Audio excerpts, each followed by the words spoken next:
Hi, my name is Brett Jenkins. Have you ever come across someone and asked yourself, how do I know you? I do that often. And that's the foundation of this discussion. So I'm going to first start off with the sharing of a fact. And that fact is that dogs bark for children's blood. Sounds crazy, right? I thought so too. Especially in that I have dogs and children. But I was surprised when several years ago, my neighbor, tall guy, Steve. He'd come over to the house, ring the doorbell, and at my house, typically when I answer the door, a dog is with me. I have a golden retrievers. The worst that they can do is probably lick you to death. But in any event, I'd open the door up and I see Big Steve in all of his 6'9" frame, and I can make out a shape behind him, his young daughter, Grace. He'd ask what was going on, and this went on for a few days until I asked him, Steve, what happened to young Grace that makes her so afraid of dogs? Was she bitten? Was she attacked? He said, no, neither. He said, but when Grace was younger, I told her that dogs bark for children's blood. And I said, why on earth would you do that? He said, well, Brett, I didn't want the hassle of her asking me for a dog. So I told her that dogs bark for children's blood. Now, for Steve, this generated the desired effect. No matter what that dog looked like, how cute it was, how small it was, how funny it may look, Grace was deathly afraid of dogs. She had information from a trusted source in her father and had no other experience to challenge that. So for her, dogs barked for children's blood, and dogs were off limits. Now, this went on for quite some time until Grace's younger sister, Chloe, got a little older. Now, Chloe was not plagued by the same fact from her father. I guess he learned over time. But Chloe had a different experience with dogs. Chloe loved dogs. Chloe would sleep over the house. She would sleep with the dogs. She'd pet every dog in the neighborhood. And then Grace, over time, began to wonder and question. I don't see Chloe losing any blood in the dog's bark. So over time, you see Grace creating her own experience with dogs, challenging what she was told from her trusted source in her father, but created her own experience with dogs and now loves dogs. She pets dogs, she sleeps over at the house with the dogs. Grace has a different experience with dogs, but that only came from her creating her own experience and challenging what she was told. So this is something that has always stuck with me, her evolution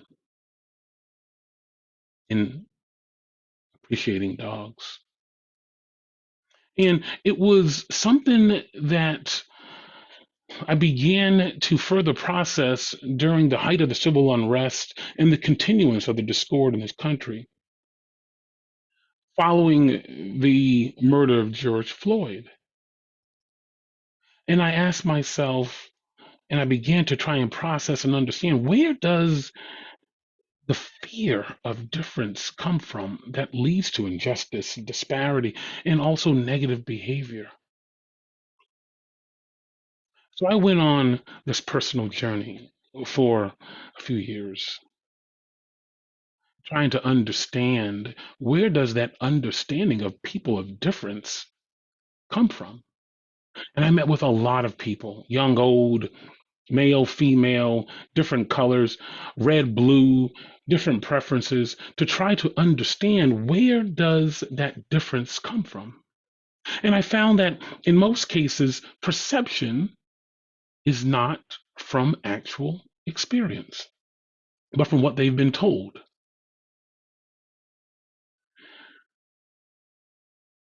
In some cases, it was from a known or a trusted source, but typically, the understanding of difference that people had come from the media.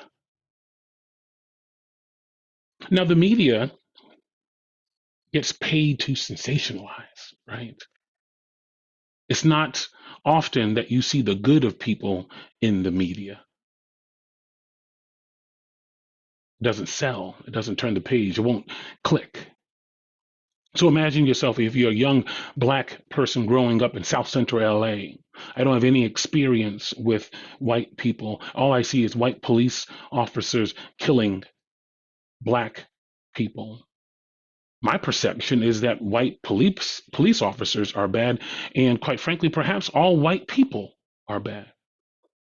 Now, conversely, if I'm growing up in rural Montana and I'm a young white person, I don't have any interaction with people of color. My perception of people of color is not one of positivity because that's not what I see. That's not what I've been told from the media. So, as I mentioned, I had a lot of discussions with a lot of different people over a few years. But this perception of difference in where the understanding had come from was further highlighted for me when I had a conversation with a young man that worked for me. He was based in China. His name was Jim. And I asked Jim during the height of the unrest over here, what is your perception of what is going on here in the United States? He said, Brett, we don't have a lot of black people in China. For those that don't know, China has a population of about 1.4 billion people, and of that, it's about 0.5% is going to be people who are black. And there's also about 0.5%, very similarly, is the population of Caucasian. But I asked Jim, so still, what is your perception of what is going on here in the United States? And he shared very candidly that, my perception, I think that of most people as well, is that the black person, especially the black man, he is big, strong, athletic, not that smart, violent, does drugs. I was baffled. But at the same time, I was very grateful that Jim felt safe enough to share that with me as his manager. So I processed this, and then I also asked Jim, so Jim, help me understand, what is your perception of white people? Very similarly, he said, I don't have a lot of experience with white people. But I believe my perception is similar to that of most in that the perception is that white people are kind, smart, caring. So for me, this discussion just further highlighted the findings that I have experienced, that in the absence of true experience, the understanding is being created by the media in many cases or from a trusted source, like in Grace's case. But in both of those scenarios, they are sharing what they want you to believe that will help their agenda, whether it be through sales or whatever it is, whatever the desired outcome they are seeking, like in Steve's case. But regardless, what is happening is that the perception is creating individuals' reality, and that reality is oftentimes leading to fear. So for me, it becomes one of a continuance of this journey. And how do I process this information? And I strive to really inspect my interactions and my opinions in many of my engagements, or most of my engagements. On a personal level, right, when I come upon someone that is different from me, I truly believe that we all prejudge I think it's a quick way to draw an opinion on someone or something. However, it becomes a question of, does that prevent or impact my ability to interact with that person of difference? On a professional level, very similarly, right? I would encourage folks, as I have done as well, when I look around the organizations that I work with, and even in my personal engagements, how are my decisions to hire, collaborate, promote, how are they generated? Is it based on merit, or am I playing it safe based on what I trust through my perceptions? In addition, also, as I look at things from a political lens standpoint, what facts or data have I personally sought to develop my opinions? So, as I continue on this path, I often wonder and imagine a world where experience is the true educator of difference and not what someone or something wants me to believe. And I encourage folks to ask themselves, where does their understanding of difference come from? Does it come from actual experience? And unless it's coming from actual experience, you should challenge that perception that you may have may not be reality. The color of skin, the gender, the preference does not dictate an individual's character, intelligence, or impact. Older is not always slower. Younger is not always faster. Red or blue is not always wrong.